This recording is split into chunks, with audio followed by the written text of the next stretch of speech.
So we're currently just standing in front of the Boscobel Chest. Now, with most of these items that are said to be from the original oak tree, there's many of them. Essentially, I think near enough by, we know by 1700 the original tree has been pulled down to its roots, and various items are made from the original tree. Lots of them snuff boxes. Lots of them that have kind of previous years have kind of ended up on Sotheby's and places like that. There was even said to be children's toys made from them.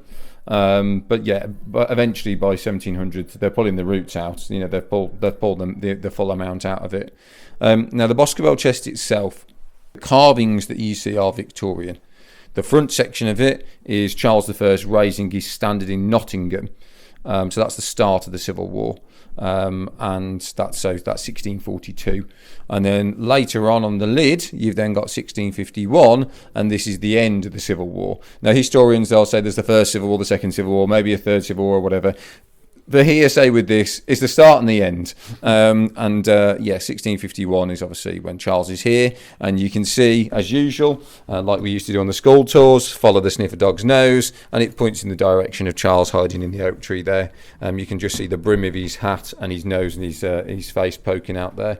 But the inside of this, when we actually open it up, and the sides of that chest, is a much older coffer style chest. And it's those bits that are cruder that are said to be from the original tree itself. It seems very likely, the way it's kind of been passed down. We've even got pictures when the Evans family are owning it here with the Boscobel chest in this room. It is said to be from a good source. We're not sure of the dates when that was handed down, etc.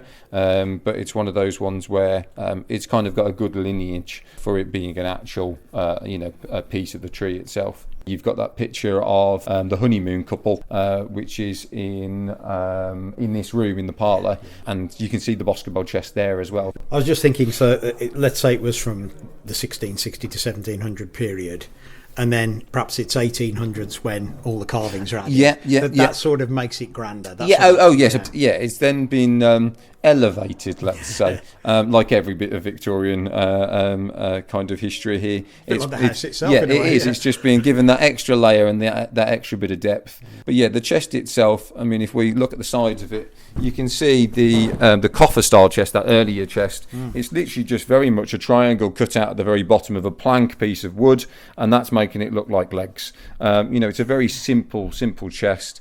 If we open it up here, some good creaky hinges, and you can see just here that someone has at some point stuck a piece of paper on there.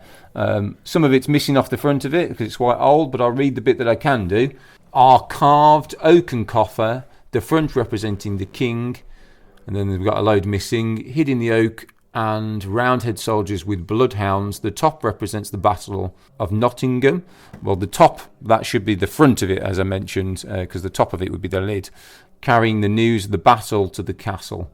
And then the top section, it says about the Royal Arms, CR Boscobel 1651. So I'm not sure when this piece of paper has been put in, and as I said, there's lots missing from it, but it's nice that someone's kind of added that in. It's a little bit more depth to the piece.